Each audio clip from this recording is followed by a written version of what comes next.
हुर बिन यजीद इमाम हुसैन से कहने लगा मुझे हुक्म है आपको रोकने का, आप आगे नहीं जा सकते। इमाम साहब ने फरमाया वजह, ज़मीन अल्लाह की है। उसने कहा आप बैत नहीं कर रहे, यजीद की हालात आपके हक में दुरुस्त नहीं है, आप नहीं जाएंगे। इमाम रोक गए। ज़ोहर की नमाज का वक्त हुआ तो हज़रत अली अकबर इमाम हुसैन के बड़े साहिबजादे, उन्होंने अज़ान ज़ोहर पढ़ी तो हुर बिन यजीद के लश्कर ने इमाम हुसैन के पीछे नमाज अदा की। कहा भाई तुम मुकाबले में आए हो, नमाज पीछे पढ़ते हो? कहा हुजूर मुकाबला तो तलवारों से कर रहे हैं, पर हमारा दिल तो मानता है ना कि मुस्तफ़ा का नवासा बड़ी शान वाला है। हुर बिन यजीद ने 3 नमाजें लश्कर समेत इमाम हुसैन के पीछे पढ़ी हैं, 3 नमाजें, जोहर असर और मगरिब। फिर इमाम हुसैन के सामने शराइत पेश की कि आपको यहाँ घेर लिया गया है, यहाँ आप बैत करेंगे, यहाँ आप जंग करेंगे, 2 ही बातें। इमाम हुसैन ने फरमाया नहीं भाई बैत तो मैं नहीं करता, इसके अलावा तुम जो कहते हो मैं करने को तैयार हूं। उसने खत लिखा, उबैदुल्लाह इब्ने ज़ियाद को एक बंदा दौड़ाया पीछे, कूफे चंद मील पे कूफा था। कहा वो नहीं मान रहे, क्या करना है? तो हुसैन इब्ने अली है, मैं ज्यादा देर उन्हें रोक भी नहीं सकता। उन्होंने पैगाम दिया हुर बिन यजीद को कि करना कुछ भी नहीं, उनका पानी बंद कर दो, ब्लैकमेल करो, खाना पानी नहीं मिलेगा, छोटे छोटे बच्चे हैं, खुद ही मान जाए। हजरत इमाम अली मकाम के बारे में हुर के पास जब ये पैगाम आया तो हुर कहने लगा मेरी तबीयत नहीं मानती हुसैन पर पानी बंद करो, दिल नहीं मानता। जब ये लफ्ज कहे ना दोबारा तो फिर उबैदुल्लाह इब्ने ज़ियाद ने अमर बिन साद को 10,000 आदमी दे के भेजा। का हुर बिन यजीद लचक दिखा रहा है हुसैन के हक में। एक रे का इलाका था, बड़ी वहां फसल होती थी, लोग कोशिश करते थे वहां का गवर्नर बनने की कोशिश करते थे। तो उबैदुल्लाह इब्ने ज़ियाद कहने लगा तुम्हें रे की गवर्नरी मिलेगी, सबसे सरसब्द शादाब इलाका, तुम्हें वहां का गवर्नर बनाया जाएगा अगर हुसैन के खिलाफ लड़ोगे। ये इतनी जबरदस्त होती है गवर्नरियां कि गवर्नरियों के लिए लोग नस्ल रसूल के खिलाफ भी निकल आते हैं। ये इतनी तगड़ी होती हैं, इतनी जल्दी वफादारियां बदलती हैं। इमाम हुसैन को रोक लिया गया, अमर बिन साद ने रोक लिया।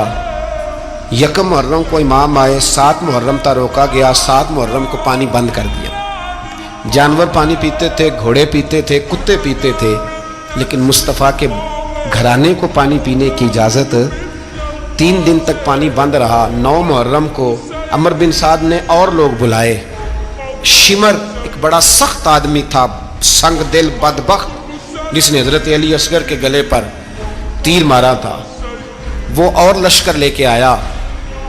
रात को कहने लगा इमाम हुसैन रज़ी अल्लाह ताला अन्हु से कि बस बड़ा हो गया, ये 9-10 मुहर्रम की दरमियानी रात, यहाँ आप जंग करेंगे या आप बैत करेंगे, 2 ही बातें। इमाम हुसैन अंदर गए, सैयदा ज़ैनब से मशवरा किया, बाहर आए, फरमाया बात वही है जो पहले दिन वाली है। ओ भाई बच्चे साथ हो, सहरा का इलाका हो, तपती हुई रेत हो, इतने कठिन और सख्त हालात, चारों जानब मौत ही मौत, दूर दूर तक अपनों का नामो निशान कोई नहीं, और अकेले फैसला करने वाले इमाम हुसैन, बाकी सारे बच्चे हैं या औरतें, सारे बड़े अकेले।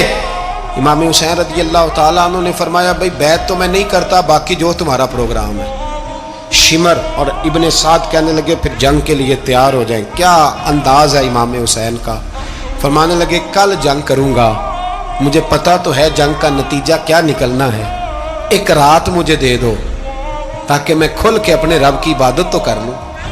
हुसैन ने जाना है, मुझे पता है कल रिजल्ट 72 और 22,000 का क्या एक रात मुझे दो, मैं मालिक से राज न्याज तो करूं।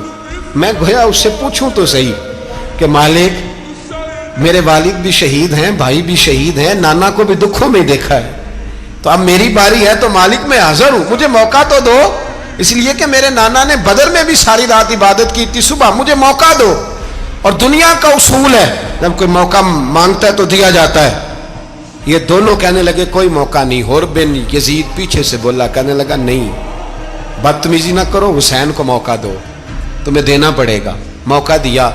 हुर बिन यजीद ने फिर मिन्नत की, कहा हुजूर आप मेहरबानी करें मान जाएं। फरमाया मानने वाला खाता कोई नहीं।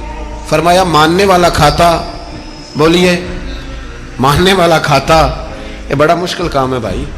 ज़मीर का सौदा अब तो आम हो गया, बाजार लगते हैं, रेट लगते हैं, अपनी अपनी चाहतों पे लोगों ने अपने अपने अंदाज सजाए हुए।